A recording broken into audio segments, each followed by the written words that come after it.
This next page, Obama lays out his triangulation and his lack of principles regarding the environment, but you can extrapolate to his general political philosophy right here for the world to see. And so he says, he's talking about his environmental policy when he first came into office, and he says, and in a nod to the political center, I promised in all of the above energy policy that would allow for the continued development of domestic oil and gas production as America transitioned to clean energy, as well as funding for ethanol, which is a total sham. Like the amount of money that goes towards, like ethanol is like the most, again, I was talking about, because I'm the only one here, state subsidies earlier on.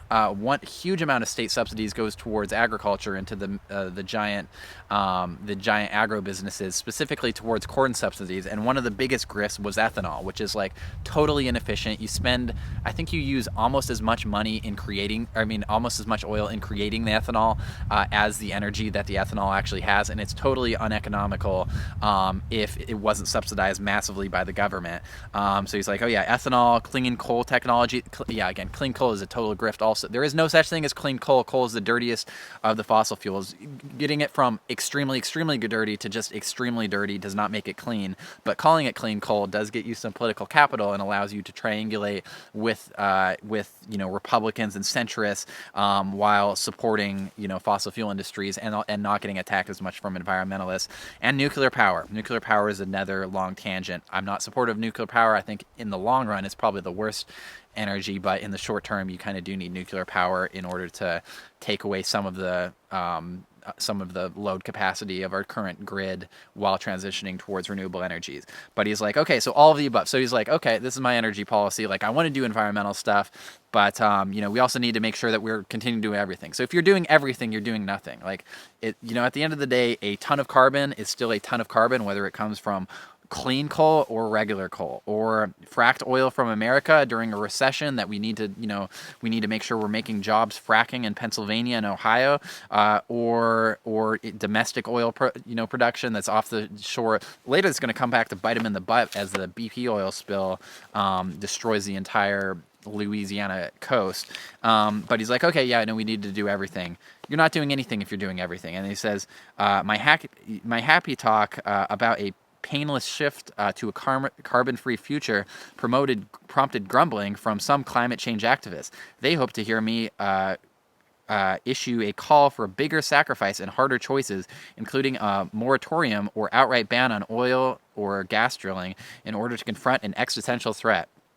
Obama says, in a perfectly rational world, that might have made sense. So he's like, in a rational world, maybe, but in the actual and highly irrational world of American politics, which I am the center of, I'm the center of the irrational world of American politics. My staff and I were pretty sure that having me pay in a doomsday scenario was a bad electoral strategy. So he's like, in the rational world, this doomsday scenario is the rational actual world. But in the politics world, which I'm the head of, then we don't want to scare people. So we're gonna tell them that we could easily transition while I do nothing at all. He did do a little bit of stuff, but mostly I just subsidized giant corporations and rebranded dirty technologies with my hope and change message, and shut the environmentalists up, as we didn't really do anything. And also, again, another caricature when he says that environmentalists hope to hear a call for bigger sacrifices and harder choices. The harder choices were not for like people to stop driving cars. The harder choices was for the U.S. to invest in green technologies and solar energy and battery storage technologies and high-speed transit, which Obama talked about earlier in the book as being one of his promises for the Recovery Act, which actually we don't have any high-speed rail in the U.S., so we obviously didn't do that. So that's what the environmentalists were calling for, was kind of a Green New Deal, but 10 years earlier, so it wouldn't have had to be as expensive, and the threat wasn't as existential,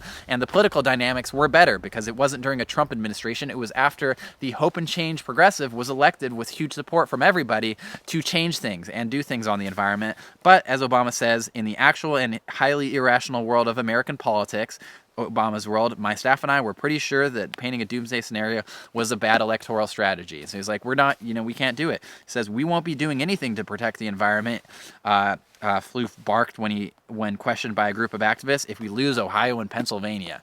And so he's like, sorry, like, if we're going to have to, frack in Ohio and Pennsylvania and continue with all these irrational policies just because I think it's good for my electoral strat. In reality, his vote share diminished from 2016 to 2012, and the Democrats were obliterated over the 8 years of the Obama administration and lost like 1,000 seats across the country, and led to Trump getting elected with the support of Ohio, Pennsylvania, Wisconsin in the next election, because nothing substantially changed and there was no real paradigm shift in American politics, and this was a part of it. And so in the long term, it was actually a terrible electoral strategy. But again, Obama's constituency that he was appealing to was the corporations, the special interests, and the establishment as it was, rather than to the activists or the hope of idealism that had propelled him to victory, but it was mostly just a charade. And so this is a revealing passage, in my opinion. So here on page 504, Obama, the idealist, makes a quick return, and he starts opining about how much he wishes that things were different when he was elected, because presumably if things had happened differently in the 90s, then he wouldn't have to be talking about clean coal and fracking all over the place, and drilling off the Gulf of Mexico and all over the U.S. coastline, and subsidizing ethanol, which is a total sham, and all these other things which are terrible for the environment. He wouldn't have to do them if we could just review the history and change it. He says, "I sometimes imagine a parallel universe which the United States, without rival, immediately following the end of the Cold War, had put its immense power and authority behind the climate change fight. I imagine the transformation of the world's energy grid and the reduction in greenhouse gases that might have been achieved." This is what he's, imagine, if only there was a way. I personally imagine what would have happened if Obama had started doing stuff on climate change, 10 years ago, when he had a chance and a giant majority to do stuff, and didn't, expand fracking. And as he said in his speech in Cushing, Oklahoma, we're drilling all over the place, and we have enough oil pipeline to, circle the earth. We've added enough new oil and gas pipeline to encircle the earth and then some. So we are drilling all over the place. He's bragging about how much, because again, he wants to have it every way. He wants support from the fossil fuel industry and the environmentalists. But at the end of the day, you cannot have support. If the carbon's out there, it's out there. So you can't do both things. It's you can't, he's I want support from the war, the anti-war activists, and I want support from the military. Well, if you have a war, the war is still going on. It doesn't matter how flowery your speech is or how pure your soul is deep down. What matters is your actions. And so he somehow wants to maintain support from every single interest group that there is. And when that happens, he ends up pivoting back to what had been happening before, and then giving big long speeches like this. He continues imagining here. He says, "I imagine the transformation of the world's energy grid and the reduction in greenhouse gases that might have been achieved, the geopolitical benefits that would have flowed from weakening the grip of petrodollars and the autocracies supported by these dollars." So he's like these I don't want it, but these regimes are supported by petrodollars, and that the autocracies are there because of petrodollars. In reality, petrodollars strengthen the U.S. because petrodollars are when oil is bought from Saudi Arabia or any country on the international market, they have to be bought in dollars. Those are petrodollars. So that boosts the U.S. dollars because there's a huge demand for dollars so that they can buy the oil there. So that boosts the U.S. and then the U.S. props up those countries. And so petrodollars are a benefit to the U.S., not vice versa. And then the U.S., as thanks for that, gives them, buys the oil, and then also gives them huge amounts of money for weapons, or buys or sells them weapons to the tune of, I think, $100 billion Obama sold during his last term to Saudi Arabia. And so that's what it is with petrodollars. It's not that petrodollars aren't something that the U.S. wants that are supporting them. It's that petrodollars help the U.S. and the U.S. helps in kind to these autocracies. And so really this whole chapter is Obama complaining about how environmentalists and environmental groups are just being really unfair to him, and they just don't understand how it is in the real world, that they're blaming him for the expansion of fracking, or the rebranding of clean coal, or of the giant subsidies to ethanol producers, which are just giveaways to the oil companies and big agribusiness, or offshore oil drilling, or the expansion of pipelines around the world, and not taking position on the Keystone pipeline, the tar sands, which is the dirtiest form of energy, and really not doing anything on the environment. His position is it's not fair. He says more specifically it would be viewed as my failure. It's not fair, said Carol. This is, bam, smallest violin for the president of the United States, getting unfairly attacked by environmental groups who don't understand that, even though in the real world, we need to keep the carbon out of the atmosphere, in Obama's political world, we need to give away a bunch of secessions to the fossil fuel industry. His view is like, okay, it doesn't matter what the facts are or what the science is. If the fossil fuel industries and the Koch brothers are pulling for this and environmentalists are pulling for this, I'm going to need to meet them somewhere in the middle here, even though the science says that if we're going to save the coastlines on the planet from destruction, then we need to do this.